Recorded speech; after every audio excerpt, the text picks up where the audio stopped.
Landfills are responsible for the release of toxins and harmful substances into the atmosphere. More than half of the world's waste, 59% in fact, ends up in landfills. In the US, they are the third largest source of anthropogenic methane emissions, a gas 25 times more potent than carbon dioxide.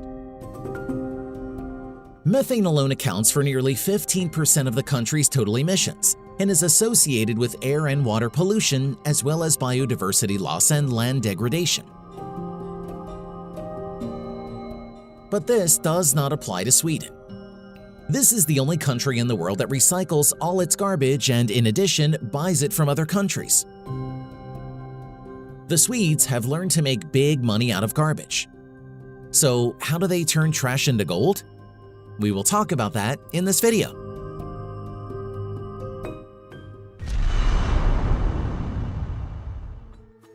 They say that it's not clean where they clean, but where they don't litter.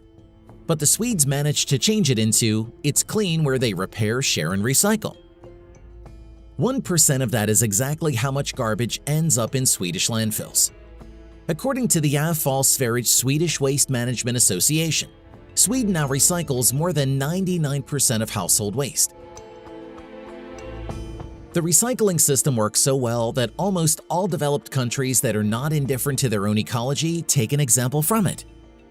Why does this system work? Not because the Swedes are some kind of aliens eating garbage or because the waste has mastered the ability to teleport itself into space. The system started working not yesterday, but in the 70s of the last century.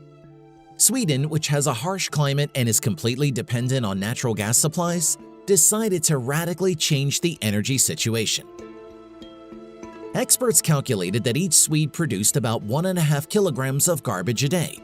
And given that 4 tons of household waste more than compensate for the use of 1 ton of oil, simple logic led the Swedes to the only right decision. The country was seriously carried away by waste processing. The secret of the Swedes was that while in other countries this practice remained within the framework of an environmental experiment, the Swedes approached it with all seriousness and practicality. And since 2002, it has been strictly prohibited in Sweden to dispose of waste, from which energy can be obtained, into landfills. Even the industry itself runs on garbage. Swedish garbage trucks run on biogas or electricity generated from waste.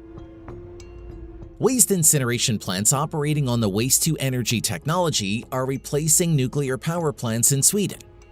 On average, such plants produce about 17 terawatt-hours of energy per year. This energy is enough to heat a significant part of the territory of Sweden, and if a conventional thermal power plant needs coal, then for such plants it is garbage. That is, raw materials that cost practically nothing. Solid waste recycling provides 20% of the heat in Swedish homes. The Swedes even accept garbage from other countries. It is brought to them for free, for example from Norway.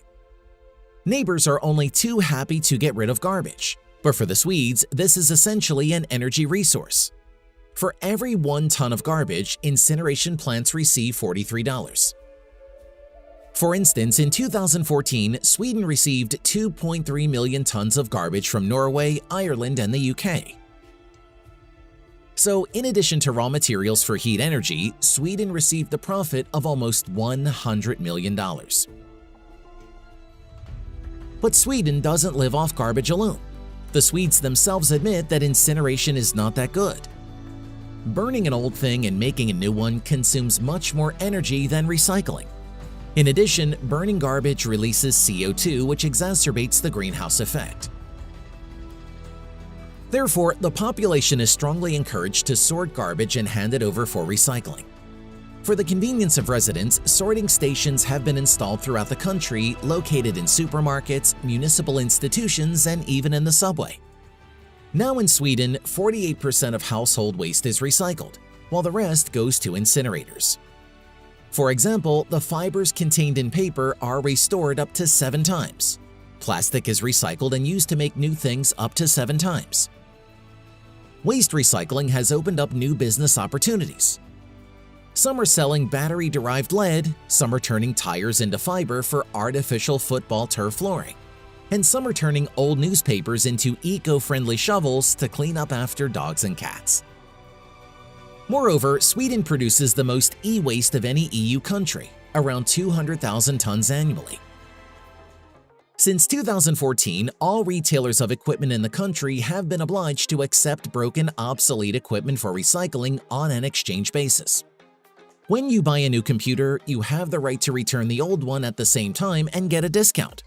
Plus, the government encourages the Swedes to repair household appliances, shoes, bicycles, reducing the tax on profit by an amount equal to half the cost of services.